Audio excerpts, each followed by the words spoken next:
Hi, this is your friend and homeopath, Dr. Sujata Naik. As we follow the World Asthma Month, I would like to bring to your notice a menace and a nuisance which is responsible for several lung afflictions these days, and that is pigeon droppings.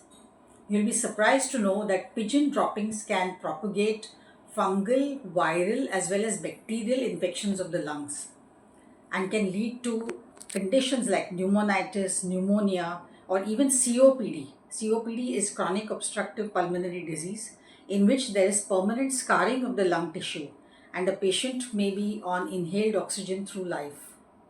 This is a very serious condition, friends, and do not overlook this. As we have more and more high rises coming up with balconies and decks, more and more pigeons come to rule the roost there. And these pigeon droppings can be, though because they do not smell that offensive, sometimes are overlooked or ignored. But they carry several pathogens which can cause these lung issues. Sometimes the protein in the pigeon droppings can cause severe allergies, leading to severe respiratory distress in children and the elderly. So, if you have children or elderly in the house, or if you have patients who are immunocompromised, even patients on cancer therapy, chemotherapy, please be careful of these pigeon droppings because the allergies can manifest in severe ways, causing severe attacks or episodes of asthma, leading the patient to the hospital. And these patients have there is no option but to put them on bronchodilators and sometimes even on steroids. So be careful with this condition. If you have pigeons in your balcony, make sure that the pigeon droppings are quickly cleaned, the area is disinfected. If you come in touch with the pigeon droppings, wash your hands thoroughly, disinfect your hands with hand sanitizers. If you're allergic, if you have a very hypersensitive air passage, then make sure that you wear masks when you come in contact with the pigeons or the pigeon droppings. Homeopathy has very good medicines to take care of these allergies.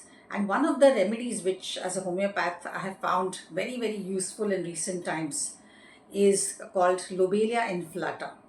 I have treated several conditions of respiratory tract allergies, especially due to pigeon droppings, with this remedy.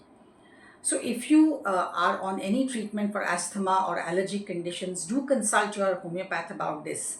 If you're on conventional treatment, that is allopathic treatment for your respiratory condition, do mention to your doctor and seek his permission that if you'd like to take this remedy along with the prescribed medicine that are given. Homeopathy is very safe, does not cause side effects, and can be safely given with any other treatment that you have been taking. But friends, this is one more warning to you, and please make sure that you follow this absolutely to the T, because this is a menace that is best prevented. Be empathetic to the birds, but do not take asthma in the bargain. Thank you very much.